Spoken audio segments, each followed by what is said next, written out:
Thanks for joining us on the NRT Now podcast, part of the largest Christian music site online, newreleasetoday.com. Sit back and relax as we chat with your favorite artists, introduce you to new artists, and more.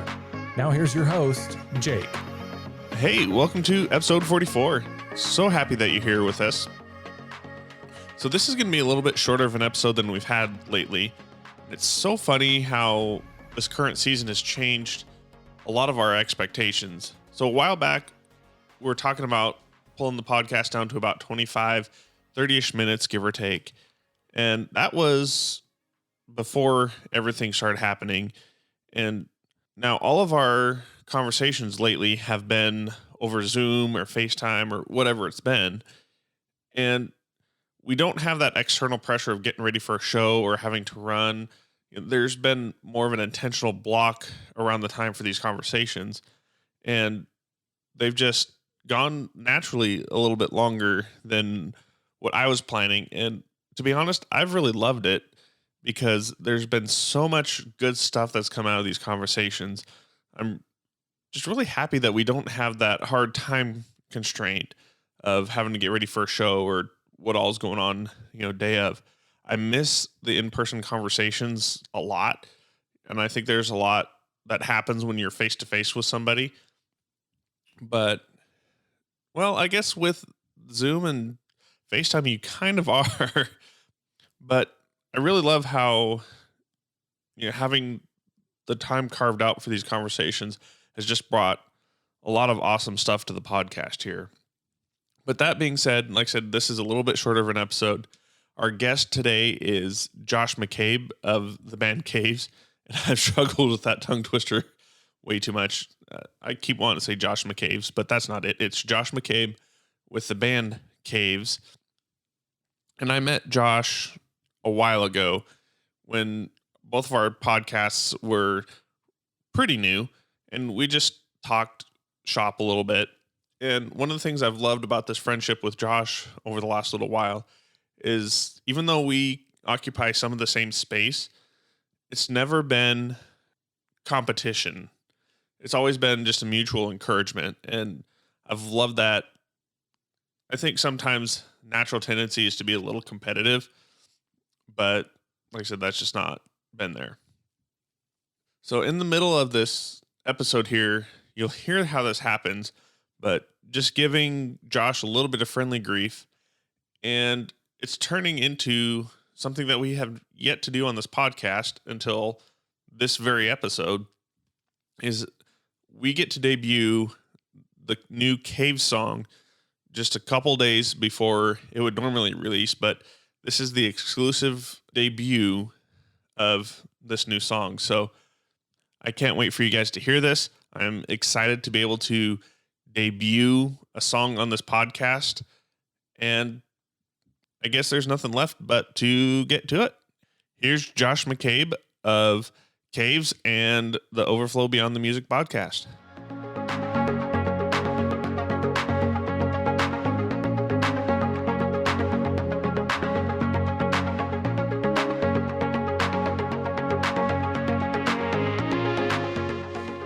All right, we're hanging out here with Josh McCabe with Caves. Hey, thanks a bunch for hanging out with us for a bit, man. Dude, it's all good. I'm so glad to finally make this happen. I know we've talked about doing it for a while, but I definitely have had a little bit of craziness. And I mean, we've all had craziness in life, but it's been a little extra crazy. So I apologize. It's taken so long to make this happen.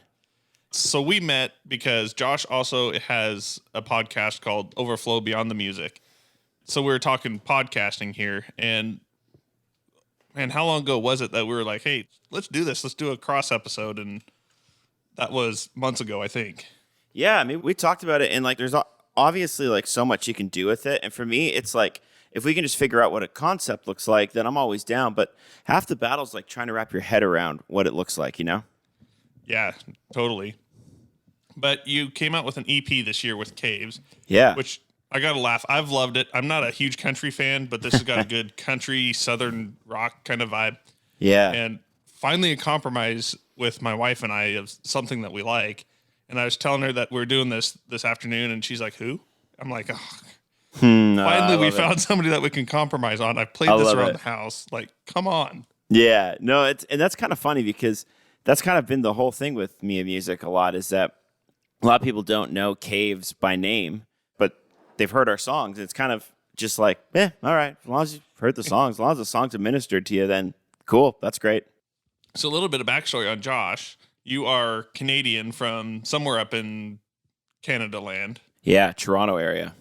Talk to us a little bit about the Christian music scene up in Canada. Well, it's weird. It's a little non-existent, but yet it exists. There used to be a lot more shows that happened. Like youth groups and stuff would have shows and put on rock shows. And whether you were a youth group kid or not, you'd go because it was fun. And I think that was something that we saw kind of in the mid-2000s. And probably, I think, is one of the reasons why the whole emo, hard rock, I call it emo because that's what people identify with. But, the hardcore metal scene really flourished because it was about going to the show, whether you knew the band or not. Whether you were a fan or not, you'd go to the show. And I remember I would just go to shows. I didn't know who was playing. I didn't know who they were. You would get rappers and pop artists and metal artists all in the same show. Oh, wow. Like, to think about a tour that would feature like KJ52, TFK, and Hawk Nelson together, it seems so strange in today's climate because they're so opposite. Yeah. I personally think that that's awesome, but... Yeah. And I think like up here, for sure, there was a scene and 1,000 Foot Crutch, TFK, Hawk Nelson, Manifest, Manic Drive, Starfield. Like a lot of those bands were all coming out of Canada. And there was just a lot of touring. I think now what we've seen, there hasn't been space. I've talked about this with a lot of Christian artists. There's really become a greater divide between the arena artists and the small artists. And you're seeing a lot of people choose to go on staff at churches and travel and tour and make a record when they can. I think Avalon is a good example of that at the moment. Mm-hmm. Is that what they're doing right now? Yep. Well, at least Greg and Jana Long are. They're in the northern Houston area. They're at a church called, I think, the Woodlands Church. Yeah. And, well, at least when I first met them, Jeremy and Amy Richardson were part of the band, and they are worship pastors in Colorado, or at least they were at the time. So that's exactly what you're talking about. And I think even Torrin Wells is doing that right now. Yeah, I think he's at Osteen's church. Yep. And Tasha Cobbs is doing that at John Gray's church in South Carolina. And Matt Redman's doing that in California. And, I think it's healthy. I actually think it's really healthy because I see it too often that Christian artists get in this touring world and get so disconnected from the local church. And like, if we're honest, sometimes we can see, sometimes Christian concerts and Christian tours can bring out some things about Christianity that I think bother a lot of people. And I'm not saying that, I'm not saying anything negative about that. It can bring out some sides of Christian culture, I guess, that, I don't know if we really want to be a people that love Christian culture or Christian things as much as we just love who Jesus is, and our lives and everything we love reflects who Jesus is, Yep. And I know this is a topic that's near and dear to your heart, but we're seeing a lot of good things happen through the belonging. It seems like it's uniquely targeted towards that. Yeah. And you've done a couple of episodes with people from the belonging. I got to talk with Andrew Holt when their album came out not long ago. And you're seeing a lot of major artists that stand by themselves now really plugging into this church and being a part of the music that's coming from the Belonging Co. Yeah, it's so awesome to see because, that's how the church was started. It was started by people who saw a need, because some people know this, but you don't see a lot of concerts happening on Tuesday nights. It's because most people leave Wednesday night, go have a show Thursday, Friday, Saturday, Sunday, bus, fly, drive home, whatever, and they're home Monday, and they get home Monday night and they're exhausted, but Tuesday's kind of their off day, and it just becomes like their Sabbath. And I think the Belonging saw a need for that, and their Tuesday night service blew up, and we got to be part of the community at the church there for about 2 years and just really receive. Like, it was so good to just go, they don't need me as a worship leader or a musician here. They got this. I can just receive and do community. It's so cool. So let's talk a little bit about Caves. I know it's been a little bit of a journey with you. I remember there's a podcast episode that you did a while ago. I was talking about tying identity or about your identity being tied to caves and then moving away from caves. I almost said caves. It's so close. Is that how it was named? No, it's not even how it was named. Like, I mean, I kind of just, my Instagram is Josh McCaves because my last name is McCabe and my band's called Caves. And it's like, it wasn't intentional, but I just kind of said, screw it. Let's just embrace the fact that it's kind of weird. But yeah, Caves was never supposed to be a band name. It was actually supposed to be the name of the album until we needed a name for something. And I didn't want to use my name at the time. And so we just used the name Caves and it just kind of stuck. Now, let's talk a little bit about that journey. Cause like I said, in that episode a while ago, like I said, you were talking about a little bit of that tying identity and then kind of tearing it back. And then now we have Caves again, or still. Yeah, still. It's been a while since I've listened to that episode, so I'm refreshing my own memory here. So talk a little bit about that journey. Yeah, I mean, it's really interesting because I've always done music being tied to pastoral ministry. Like I've been a pastor for most of my adult life. I had this ministry called 905 back in the day, and it was a worship ministry, and our heart was just to bring worship leaders in, and we'd have people random like Jonathan Cook from Forever the Sickest Kids, and then Ben Canelon and Starfield, and then Aaron Gillespie and Andy Mineo. Like we'd have the most random nights, but it was all about worship and seeing people come to have a Jesus encounter.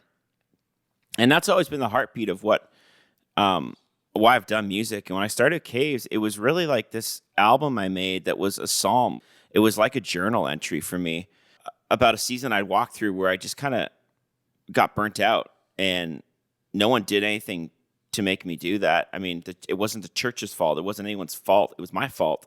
I had my identity in the wrong place. And so as this Caves thing kind of grew a bit, I ended up feeling like it was time just to take another break from ministry. I'd pastored for about 3 years after that. And we moved to Nashville because the Lord called us there. It's a whole other story. But when we were there, I just felt like there was these new songs. They kind of had this country element, their storytelling. It was true to who I was, and feeling like I didn't really fit as like the beer drinking country dude, but wasn't necessarily the CCM perfect haircut fade, great outfits, as good looking as Colton Dixon, voice like an angel. You know what I mean?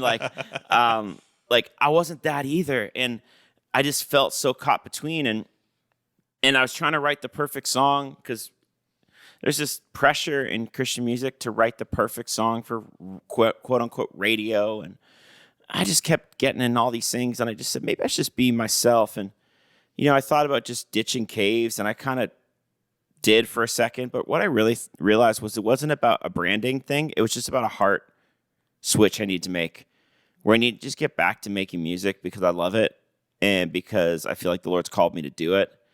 And not for any other reason, but just it being the overflow of what God's doing in my life. And that's what I feel like I'm back to now with Caves. And it's this moniker, it's this name that I bring my friends along with, and I get to make music and put it out whenever I get time to do it. And actually, we have a new song coming out a week today. Oh, nice. Brand new song coming out a week today. Yeah. And you didn't share it with me, dude. What the heck? You know what? I'll be honest with you, man. This song was done like in November of last year. It was done. I just hadn't mastered it yet. I didn't know when I was going to release it. And finally, I just decided to release it. So when we're done this call, I'll email it to you. And if this podcast releases before then, I give you full permission to play some of it. Sweet. Well, I think we're just going to have to. Maybe we can do the debut here on the podcast.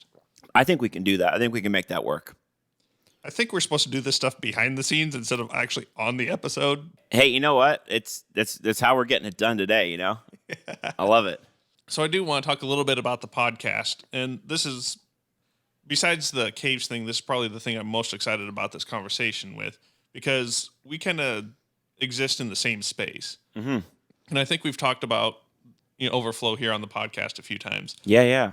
But just, I want to hear some of your experiences. We've talked with artists and dug more into who they are as people and not necessarily just focused on the music. Mm-hmm. What has been one of the biggest impacts for you as you've done the podcast? Yeah, I think it's surprising to me. I've been around Christian artists a lot, and I think there's this pressure, and we all feel it as people. It's not just artists. We put on our church face like a lot. We talk like everything's great, everything's awesome. Yeah. And then we also put on a church face in a negative way, like everything's terrible. I feel so down. Like you don't read a lot of people's like, you know what? It's been a good week. Not gonna lie though, feeling a little tired, feeling like I've cussed a little too much. But you know what? God's still good, and I'm like, you know what I mean? Like, we don't talk like that. And I see artists a lot put on. I don't want to say it in a negative way because I don't think anyone out there, especially no one I've had on my podcast, is faking it. But I think there's a pressure to put on the radio face and to talk business, to talk about the next song, to talk about the next record, the next tour. There's always something to promote. And I get that. I get that. People got to know about it. People got to connect with it. Totally get it. And the more people that connect with the music, the more lives you can change. So I'm good with that. But I feel like when I handle it pastorally, like I would handle someone on my worship team, I see a different side of the artist come out, and we get to have a conversation that I think encourages me, challenges the listener, and I think also challenges the artist, because there's times I've asked some questions that I'm like, ooh, I don't know if I should ask that, but I did. I'll tell you one example, by the way. Matt Redman was on the podcast, and he's a hero of mine. Like, Matt Redman is a hero. Yeah. And he talked about pressure after 10,000 Reasons, like the success of it. And I asked him, I said, did the label put that pressure on you, or did you put that on yourself? Oops. And I'm like, he's like, that's a great question. I was like, whew. Like, I'm glad. Like, but I think that's what the podcast is about, is I'm not afraid to ask those questions because I actually really care about them. And I care about them being seen in the right light, and people really connecting that they're real, and their struggle is real, and their heart is real too, you know? Yeah, absolutely. There's just a lot of reality that happens in life that's behind stage. There's still stuff that goes on with family. Yeah. There's still stuff that goes on outside of being on stage. And I think it's encouraging that we see the humanity and see the people behind the music instead of just what's on stage. And the thing that I've really loved about this podcast is that it just brings the mission of what Christian music is just a little bit more home when you hear these stories. I kind of equate it this way. Like, I mean, I'm a John Mayer fan, definitely a John Mayer fan. Always have been. But I saw this article where he just talked openly and honestly about mistakes he's made. And I was like, man, I like this guy. And I went and bought a ticket to a show and went and bought one of his records on vinyl.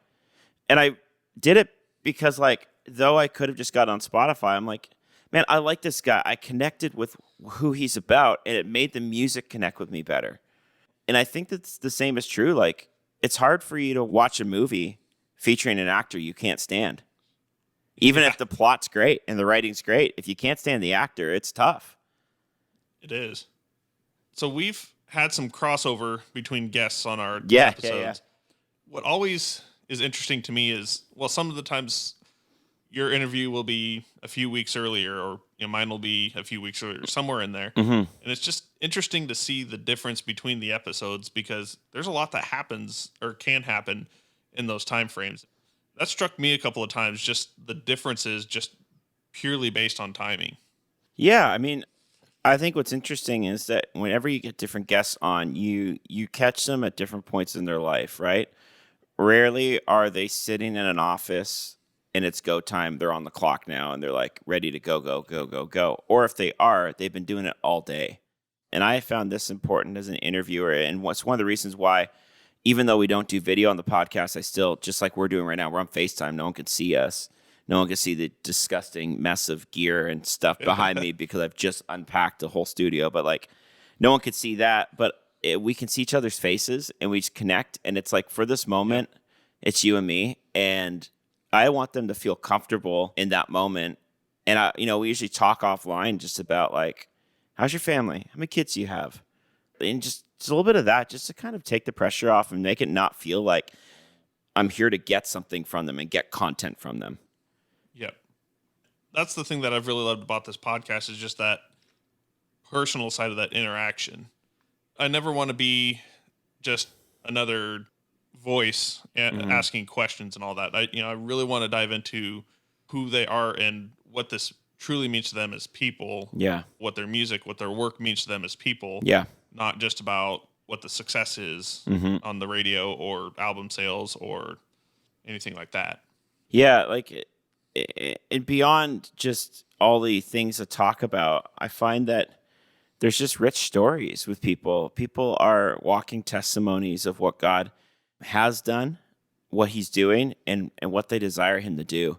And that is what I want to tap into, because if I'm interested in hearing that about their life and their journey, I figure other people might be too. Yep, for sure. I guess where I kind of want to wrap up with here is I want to hear some of the behind the scenes, some of the gaff style, because one of my favorite things on a DVD is the blooper reel. I think those are amazing. Yeah. I want to catch a little bit of the blooper reel from Overflow. Yeah. Oh, blooper reel. Well, I mean, one of them is we had Colton Dixon on a set. We had set up this beautiful set with all these cameras and stuff. It was awesome. We were going to do a video interview. And his mic got unhooked. Oh, geez. During the interview, so we lost all the audio. So him and I had to redo an interview over Zoom. And I mean, thankfully, he's a buddy and he's a good dude and was just willing to do it again. But I mean, I'm still so sad because the dynamic of conversation we had in that studio was just such a good conversation. And I'm so bummed that happened. But yeah, now I take extra precautions. Yeah. Well, I'll say one of mine. Well, I actually had one last week, but I'll throw it way back to the beginning. Yeah. I was talking with Unspoken. We had Ariel, Chad, and John in there. Yeah. I think is who all. So I commented on the gray and the beard and stuff. My intention was to say, hey, there's obviously a lot of life before, or, some life before. Yeah. Unspoken. And it totally landed the wrong way. I mean, of course, you're calling out the gray, bro. Like, oh yeah. Oh, no, man, they're messing with you. They got to be messing with you. There was a good laugh, I hope, out of it, but yeah, like just one of the things that worked better in my head than it actually came out on the other side. I feel you. Oh. And you know what? Thankfully, like I have a clever editing knack, so I probably say and ah a lot more in the actual interview than I let people hear on the final thing, because I'm pretty good at slicing that stuff out. I've actually, I'm gonna be honest with you. I've actually punched in questions before and made it try and flow better, but no one would ever know because I just didn't like the way I worded that, or I felt like I rambled trying to find what I was trying to say. Yeah, I do that a lot too. I'll have a section in the conversation, and I'm like, that makes no sense whatsoever. Yeah. Because I mean, we want this to flow, and we want you to enjoy the conversation. Yeah, and not see all of our stumbles and all of our falls and stuff that just really takes away from the conversation with the artists. Yeah, to me, it's about just having a good flow of convo and make it feel like we're just getting to know each other. In the same way that when I have someone that wants to join a worship team, first thing I do is sit down like, okay, like, just let me get to know your story. Like, how'd you meet your spouse? When did you start playing? When did you start leading worship? Tell me about some successes. Tell me about some low points. Like, that's kind of how it feels to me. It's the pastoral side. I'm coming at it from more of a fan, I guess, is kind of a good side of it. I'm more of the music consumer than I am the pastor. I don't think I'll ever be accused of being a pastor in my life.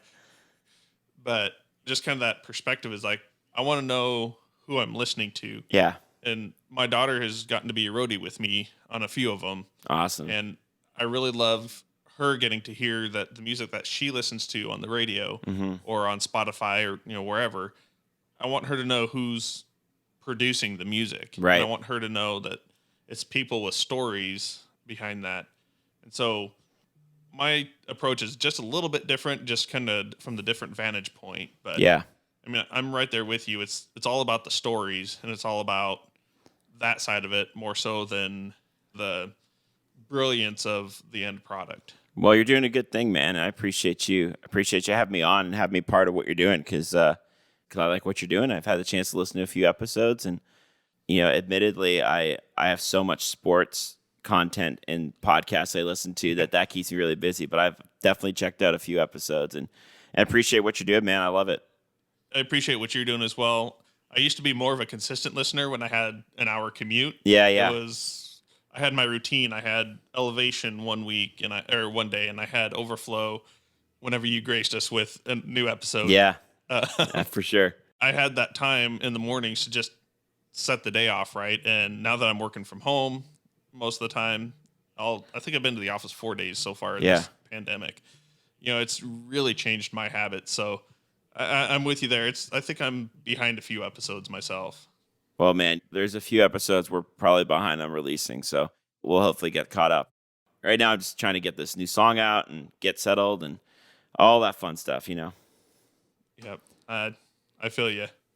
So, well, I know you've got to go take care of the family here. So we just want to say thanks for hanging out with us and just giving us a little peek behind your podcast and the new music coming out.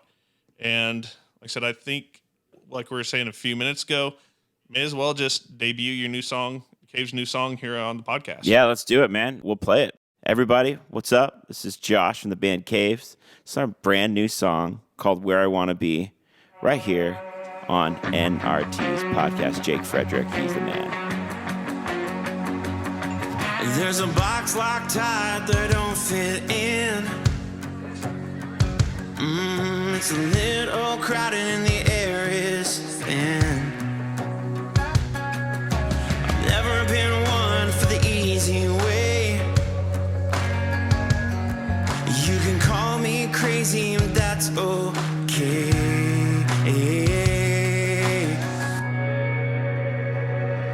Between the stained glass windows and the wine-stained floors, between the settled heart and the one that beats for more, and there's a path that's a borrowed and a road unknown. I'm caught in between,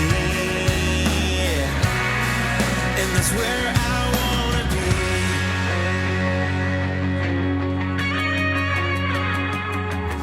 You can build up walls, we'll get torn down.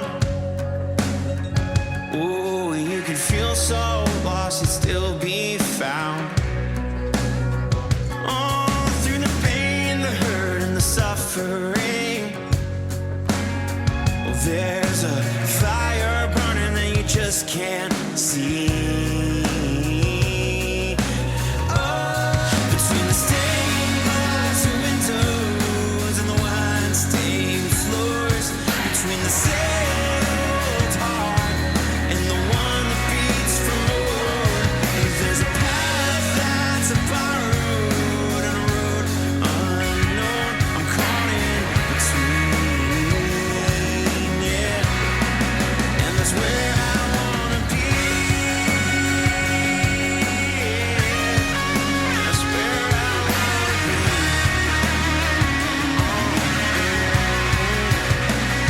The pressure is on, but I'm free. When it gets hard, just breathe. The pressure is on, but I'm free. When it gets hard, just breathe.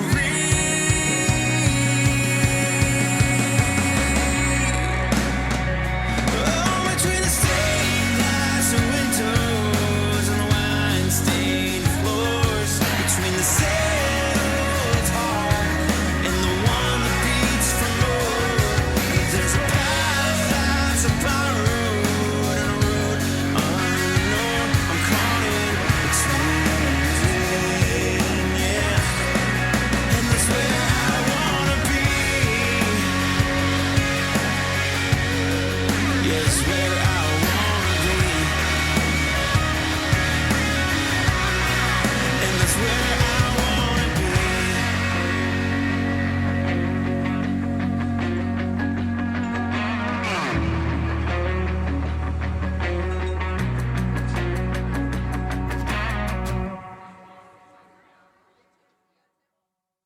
We hope you love that debut for Where I Want to Be. Let us know what you thought, both of the song and of us debuting a song on the podcast. Find us on Instagram at New Release Today. Thanks for hanging out with us for this episode, and we can't wait to see you back next week for episode 45.